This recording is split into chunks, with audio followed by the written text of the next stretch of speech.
নমস্কার। আরও একটা গুরুত্বপূর্ণ আপডেট নিয়ে চলে এলাম। খুব গুরুত্বপূর্ণ ভিডিও। চ্যানেলে ফার্স্ট টাইম হয়ে থাকলে চ্যানেলটাকে সাবস্ক্রাইব করে বেল আইকনটা টিপে রাখতে হবে লেটেস্ট গুরুত্বপূর্ণ আপডেট পাওয়ার জন্য। স্টেপ টু স্টেপ আজকের আপডেটটি আপনাদের সামনে দেখাচ্ছি। খুব গুরুত্বপূর্ণ ভিডিও। বকেয়া মহার্ঘ ভাতা দেওয়া শুরু হলো। বকেয়া মহার্ঘ ভাতা দেওয়া শুরু হলো। সকলের অ্যাকাউন্টে টাকা ঢুকছে। সকলের অ্যাকাউন্টে টাকা ঢুকছে। কি আপডেট উঠে আসছে আজকের এই ভিডিওতে বিস্তারিতভাবে ব্যাখ্যা করব। চ্যানেলে ফার্স্ট টাইম থাকলে চ্যানেলটাকে সাবস্ক্রাইব করে বেল আইকনটা টিপে রাখতে হবে লেটেস্ট গুরুত্বপূর্ণ আপডেট পাওয়ার জন্য। স্টেপ টু স্টেপ আজকের আপডেটটি দেখা।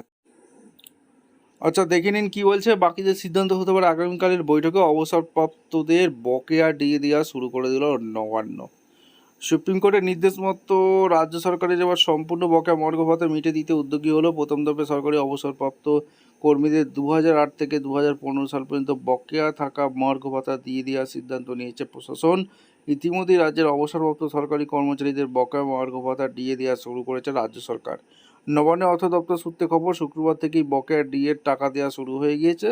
তবে রাজ্য সরকারের বর্তমানে যারা কর্মরত তারা শুক্রবার থেকে ডিএর বকেয়া টাকা পাচ্ছেন না।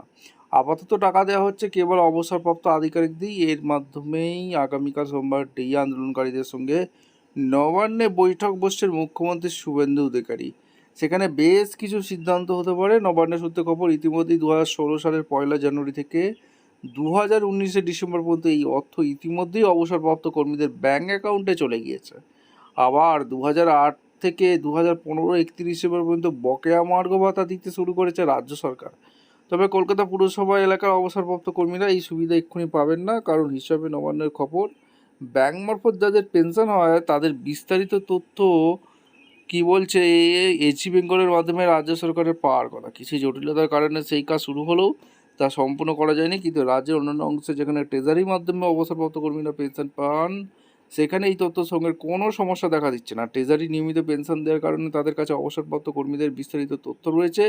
সেই অনুযায়ী কোনো কর্মীরা কত বকেয়া পাবেন সেই হিসাব ট্রেজারি ইতিমধ্যেই তৈরি করে ফেলেছে। তবে সরকার পরিচালিত সংস্থাগুলি কর্মীদের ক্ষেত্রে ডাটা সংগ্রহের কাজ চলছে।